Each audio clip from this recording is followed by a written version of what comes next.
आज हम इस वीडियो के माध्यम से भक्ति एवं कर्म के संबंध में अपने विचार रखेंगे। भक्ति भी एक प्रकार का कर्म होती है। भक्ति व्यक्ति का निजी मामला होता है। भक्ति का अर्थ समर्पण से होता है। इसमें कर्म निष्काम भाव से होता है। अगर भक्ति किसी स्वार्थ एवं लालच तथा कुछ प्राप्त करने के निमित्त या बदले में की जाती है तो यह वास्तव में भक्ति नहीं होती है, बल्कि स्वार्थ पूर्ति का एक साधन होता है। भक्ति का अर्थ समर्पण से होता है। यह समर्पण उस चीज़ के प्रति होता है जिस चीज़ की भक्ति कोई व्यक्ति करता है। जिस चीज़ की भक्ति कोई व्यक्ति करता है उस चीज़ को अपना आराध्य मानकर, हर चीज़ उसको उसके निमित्त मानकर करता है और यह मानकर चलता है कि जो कुछ होगा उसके साथ अच्छा होगा। भक्ति अच्छी है या बुरी है, या उससे मानव का कल्याण होता है या नहीं होता है, यह हर व्यक्ति का निजी मामला होता है। इससे किसी व्यक्ति को कुछ लेना देना नहीं होता है। भक्ति के संबंध में किसी व्यक्ति को किसी प्रकार का कोई प्रश्न खड़ा करने का अधिकार नहीं होता है, क्योंकि हर व्यक्ति को उसके लिए अच्छा क्या है बुरा क्या है यह विचार करने, जानने, समझने का अधिकार एवं अवसर होता है। इसलिए हर व्यक्ति का यह कर्तव्य होता है कि उसके लिए अच्छा क्या है बुरा क्या है और उसके अनुसार वह कर्म करे। इसमें किसी व्यक्ति को आपत्ति नहीं होनी चाहिए।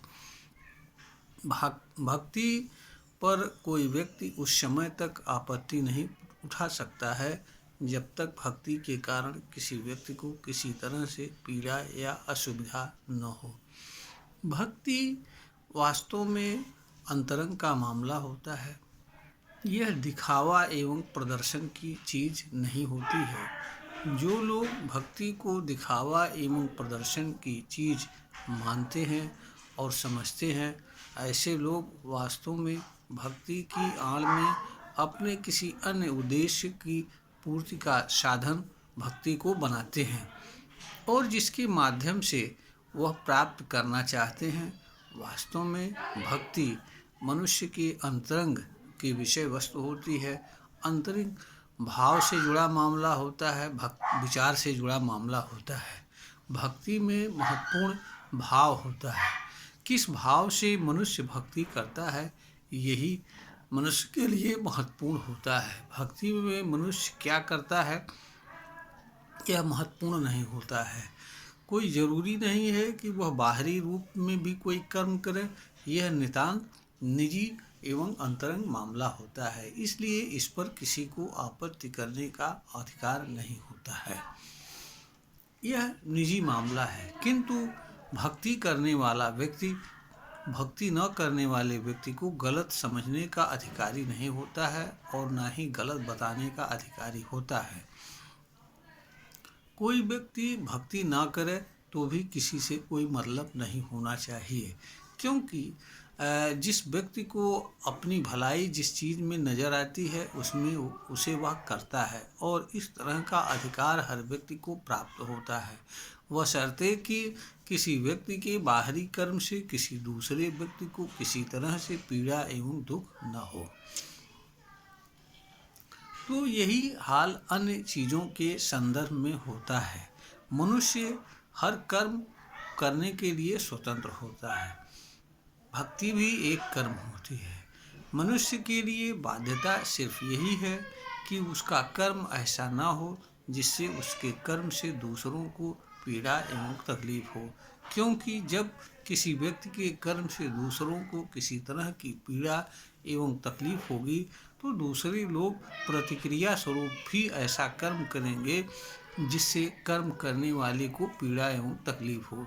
तो कोई भी व्यक्ति अपने कर्म से दूसरों को पीड़ा एवं तकलीफ दे और दूसरे लोग प्रतिक्रिया स्वरूप उसे पीड़ा एवं दुख दें, इस तरीके से क्रिया एवं प्रतिक्रिया का कर्म जारी रहे, समाज में विवाद और अशांति बनी रहे, तो किसी भी दृष्टि से यह किसी भी मनुष्य या समाज के लिए उचित नहीं हो सकता है, क्योंकि मनुष्य इस धरती पर सुखद एवं शांतिपूर्ण जीवन जीने के लिए जन्म लेता है।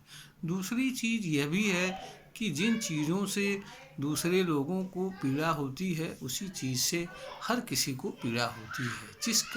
जिस मनुष्य के जिस कर्म से दूसरे लोगों को पीड़ा होती है, उसी कर्म के करने वाले व्यक्ति को भी पीड़ा एवं तकलीफ होती है। तो कोई व्यक्ति ऐसा कर्म करे जिससे उससे स्वयं को भी तकलीफ हो तथा दूसरों को तकलीफ हो, हमारे समझ से यह भी उचित नहीं हो सकता है। जहाँ तक भक्ति की बात है, तो भक्ति हर व्यक्ति को करने का अधिकार है। इसे किसी को गलत बताने का कोई अधिकार नहीं है। इसका कारण यह है कि हर व्यक्ति के लिए अच्छा क्या है, बुरा क्या है, इसे जानने एवं समझने तथा इस पर विचार करने तथा जान एवं समझ करके उसके लिए अच्छा क्या है, उसे स्वीकार करने एवं मानने का अधिकार एवं अवसर हर व्यक्ति के पास होता है। और जो व्यक्ति अपने इस अधिकार एवं अवसर का उपयोग नहीं करता है, वह स्वयं अपना ही नुकसान करता है, दूसरों लोगों को नुकसान के कारण बनता है। क्योंकि अगर कोई व्यक्ति अपने कर्तव्य का निर्वहन नहीं करता है, तो उसके लिए दोषी वही होता है। और कोई व्यक्ति अज्ञान के कारण कोई कर्म करता है और उससे पीड़ा होता है, तो उसके लिए जिम्मेदार वही होता है। अपने अज्ञान के लिए या अपने ऊपर निर्धारित कर्तव्य को न करने के कारण अगर किसी मनुष्य को तकलीफ या पीड़ा होती है, तो इसके लिए वह दूसरों को दोषी नहीं ठहरा सकता है। इसलिए हर मनुष्य का यह कर्तव्य बनता है कि वह जो कुछ भी कर्म करता है उस पर विचार करे, जानने का प्रयास करे, समझने का प्रयास करे और उस कर्म को करके यह भी देखने का प्रयास करे कि उससे उसे किस प्रकार की लाभ हो रही है और किस तरह का हानि हो रहा है, और क्या कर्म को करने से उसे या किसी अन्य को पीड़ा या तकलीफ तो नहीं हो सकती है।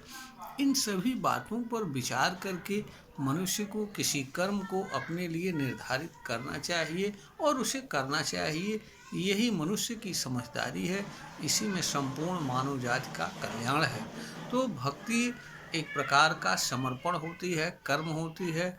भक्ति में प्रधान भाव होता है, विचार होता है, जो मनुष्य के अंतरंग से जुड़ा होता है। मनुष्य जिस भाव से भक्ति के कर्म को करता है, उसी तरह का परिणाम को वह प्राप्त करता है। तो भक्ति में मनुष्य महत्वपूर्ण कर्म नहीं, महत्वपूर्ण भाव होता है, क्योंकि भाव ही मनुष्य के भक्ति में किए जाने वाले कर्म को निर्धारित करता है।